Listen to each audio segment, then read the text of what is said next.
We got to see a Benedetta at some point. We also got to see a Beatrix at some point. But hey, you know, it's still a best of 3. There's plenty of games to be played. You know what? It's not impossible that we see a Cho from Renegade. Also, a Kaja from Luis. These are key pickups for either team and neither athlete. Both I very love so much on a very deep level, but instead, they pull the trigger. There's the Matilda we were looking forward to start.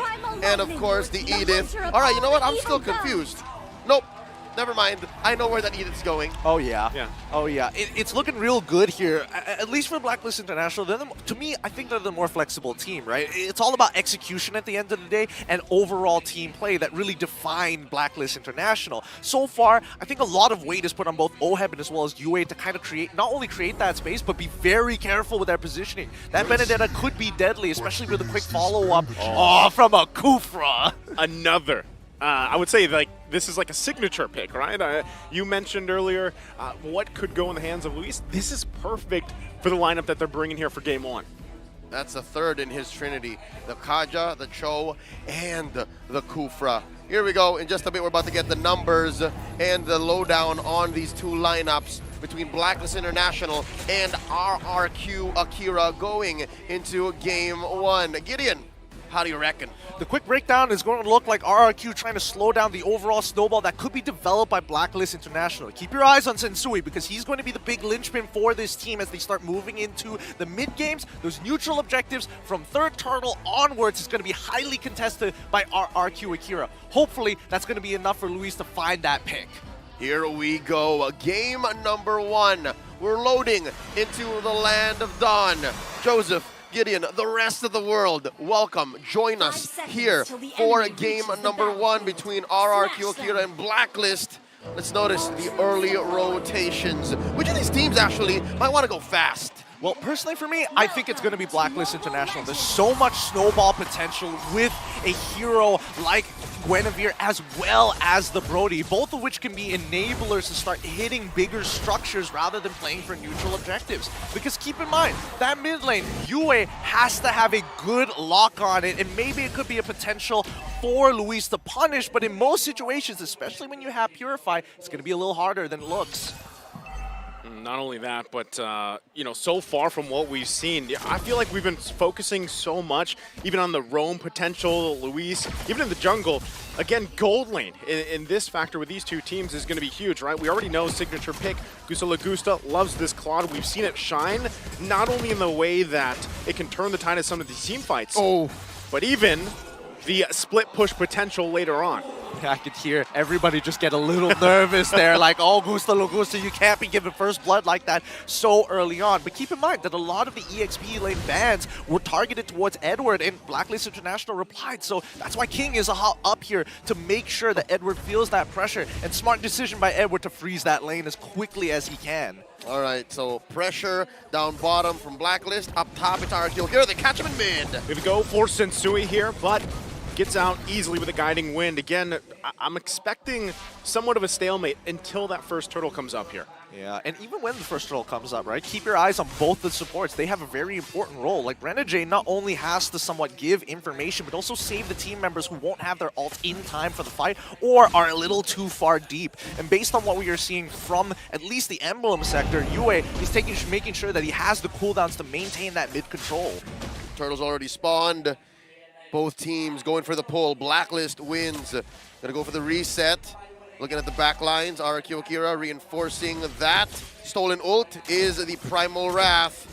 What's gonna happen? RRQ gets a pull. See how they play around it. Sensui gonna jump in already with a spatial migration into the Requiem on the backside. They're gonna go. Edward somehow gets the turtle. Still, are they gonna fight for it? Renegade gonna go in with that circle eel. Takashi falls into the jungle. Flicker out from Edward. Renegade one hit away and he'll get out just fine. That's a little upsetting. Everything that could have gone wrong went wrong. RRQ Akira made all the right decisions, but were unable to finish off the two low members of Renegade as well as Edward. And now Gusta Logusta is just taking damage as OHEB is having the time of his life down by gold lane. This was one of the few things that RRQ Akira actually needed so they can start pressing advantages in the side lane. I hate to say it, but in the 3 minutes that have elapsed, it's clear Blacks International have a mechanical advantage.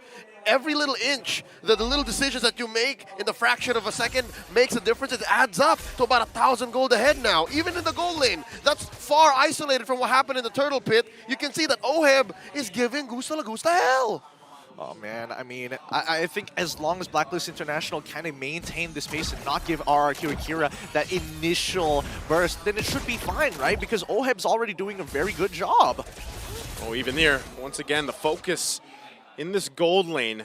Blacklist International knows if they're able to get a kill here, even in the hands of Oheb, it's going to give them a big advantage, and that's exactly what they want to do with this momentum play here. Gentlemen, they're cracking down on Gusta Lagusta. Luis has to play babysitter. This is not how you want to see the Heartbreaker play. He's so mechanically gifted. He was once in the gold lane, so he knows the little inches that make up a mile.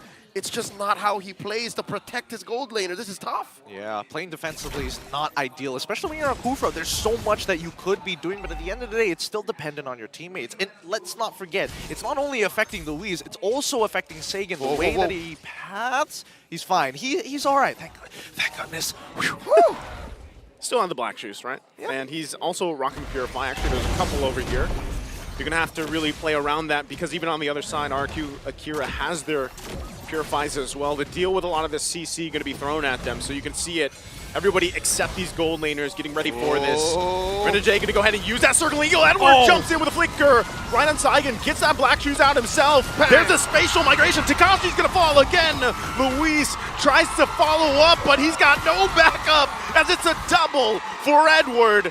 And that's also going to be the turtle secured for Blacklist International. Deja vu, and they're still not done. Still going to be going, putting the pressure in the mid lane. They don't want to let up here.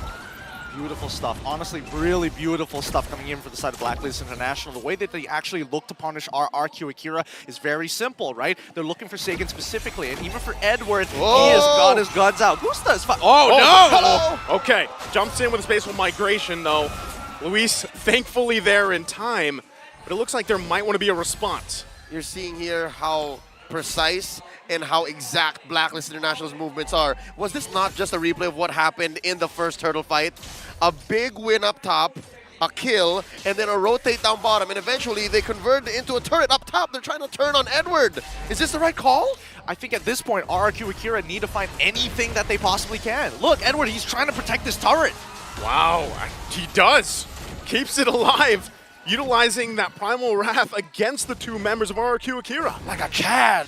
He won't let it go. This is like one of those ego challenge moments, right? First item, he decides to go, you know what, I'm going to get Blade Armor. I'm still playing for the team, and it's clear in these team fights that he knows his role. On the opposite side, RRQ Akira, they start to feel this snowball actually piling up. But the real question is, how do you actually approach these situations, especially since Blacklist International, they're not wasting movement. They're very efficient! They're going to be able to find their target here. Sensui could be in trouble. He's going to fall. RRQ Akira grabbing their first kill here. No, wait, second. First kill for Saigon.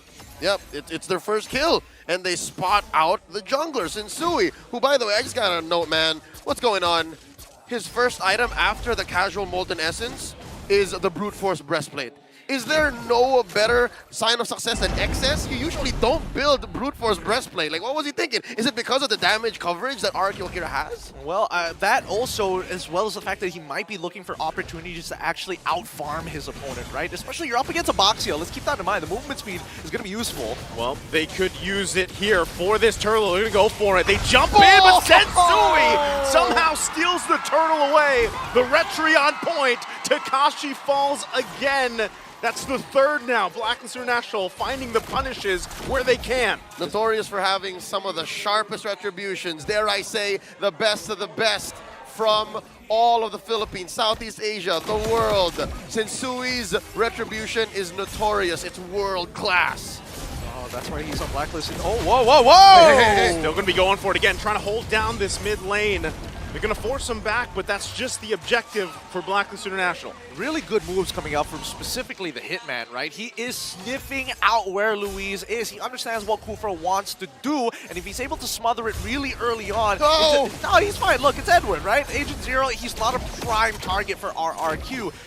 Oheb, however, that's where the target is on. Yeah, no, Oheb's just been silently working. And it's the same, you can say, for Takash. He's just finding these little windows sneaking through some value, keeping this gold lead under 5K, 8 minutes in. RRQ Akira, their map, their real estate, it's shrinking. Where are you going to find farm to put on Gusta La Gusta?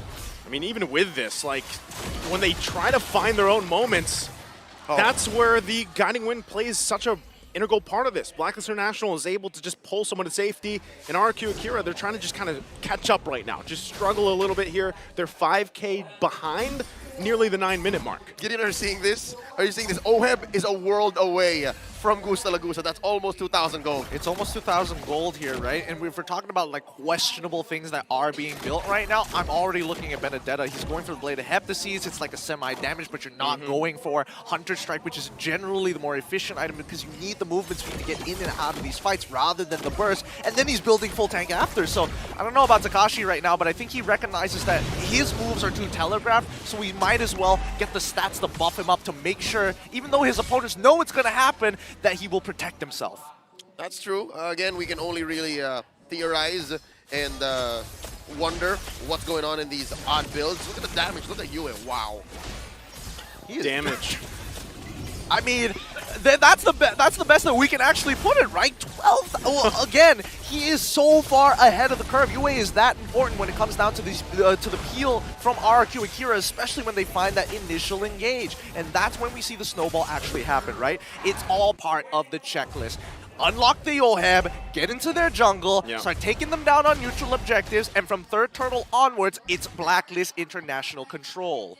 I'm just wondering at this point, too, you know, as that is literally a free lord for Blacklist to take here as they march in, where can RRQ Akira find these wins, right? Because normally you would think, well, maybe split push would be an answer, but even at that situation, it's too tough to pull off right now. Yeah, I think one thing for sure is that Sagan is really going to struggle over this match, right? The big game changer is going to be Takashi and Luis. They really need to communicate on the way they actually attack.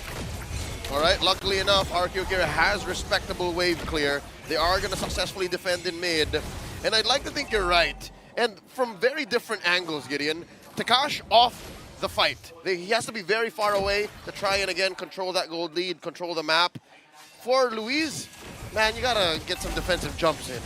Yeah, they're going to have to. Again, they're going to lose his mid-turret. Sensuichi's going to jump in, finding the mark. Luis going to fall, and now King to follow. They just get obliterated in the base.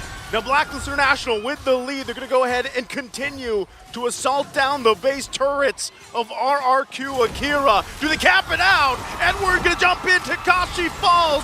Gusta La Gusta trying to keep the game going. Using the blazing duet, but it's not enough as Blacklist International decisively takes game one. Blacklist welcomes RRQ Akira into Manila with a dominant victory. Game one going over to Black. Whew. Blacklist International feeling comfortable in their own skin, man. This is why the new iteration of Blacklist International is so exciting to watch. They're efficient, they sometimes can be aggressive, but more importantly so,